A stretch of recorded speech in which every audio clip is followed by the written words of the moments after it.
Over time, the people of the world have started flocking to places that are culturally rich and have deep history stored in their buildings and monuments. Among other places of the world, Italy is that one place that welcomes tens of thousands of visitors and tourists each year to get a look at all they have in store for them. From the Colosseum to the Pantheon and more, there is a lot that people like to visit and take a look at. Today, we have this detailed and fun video guide for you on the famous Pantheon. Why pick the Pantheon for today's video? Well, we thought our audience would love to get some information on the most perfectly preserved monument in the area. With the biggest brick dome ever seen, the Pantheon is one monument that is not just admired by artists and viewers all over the world, but is also one that you would find to be the most replicated and imitated. Well, with such beautiful architecture, we can't blame them though. Before we rave on further about the architecture, let's find out a bit about how old it is and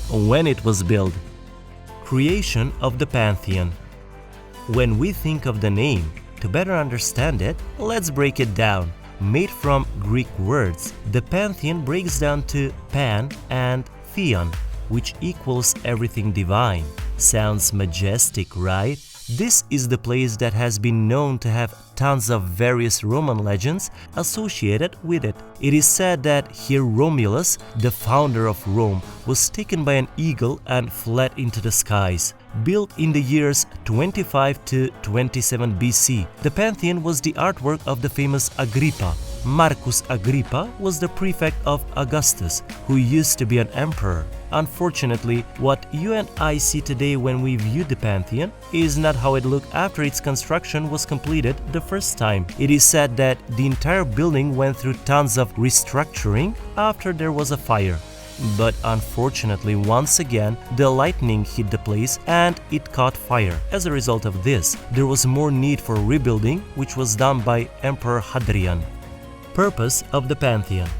Now that you know what the Pantheon means and when it was built, we're sure you might be interested in learning what it was made for.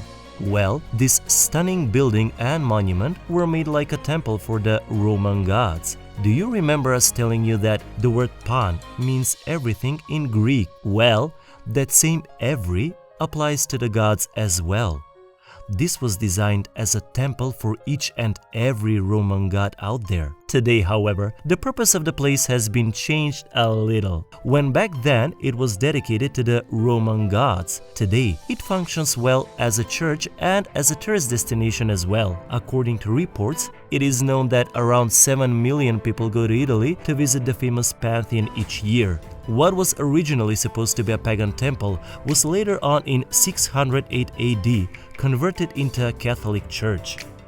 The architecture of the Pantheon.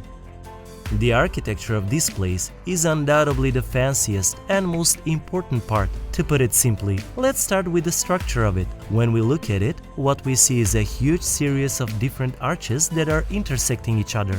These arches are placed on 8 different piers situated around.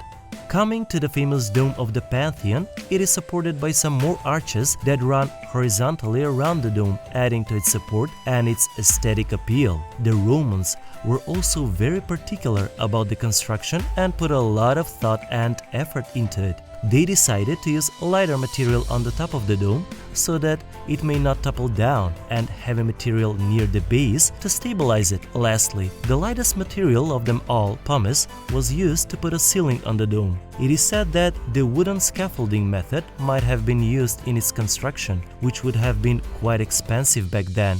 Well, that was the exterior. The interior is no less as well. Right at the end of the aisles, there is the statues of Agrippa and Augustus. One fun fact is that the diameter and the interior height of the Pantheon are the same, which is around 145 Roman feet. There is a 27 feet wide oculus at the top, which lets in light into the Pantheon, as it has no covering. Even Michelangelo was of the view that the Pantheon was the design of angels and not the man with its marble and gilt and whatnot. Today, those who visit the Pantheon will be at a spot where various Renaissance figures have been buried, such as the architect Peruzzi and Raphael, the painter. Moreover, monarchs such as Vittorio Emanuele, who was the first king of Italy, and Queen Margherita are buried there as well, with a simple yet powerful architectural design, including bronze doors, geometric clarity, and enormity. The Pantheon is one place that tourists can't get enough of. Various changes have been made to the building, such as the original finishing getting lost in rebuilding, etc. But it remains to be one of the most important pieces of Roman architecture. Add it to your bucket list now and thank us later. Stay tuned for more exciting and informative videos. Till then, goodbye.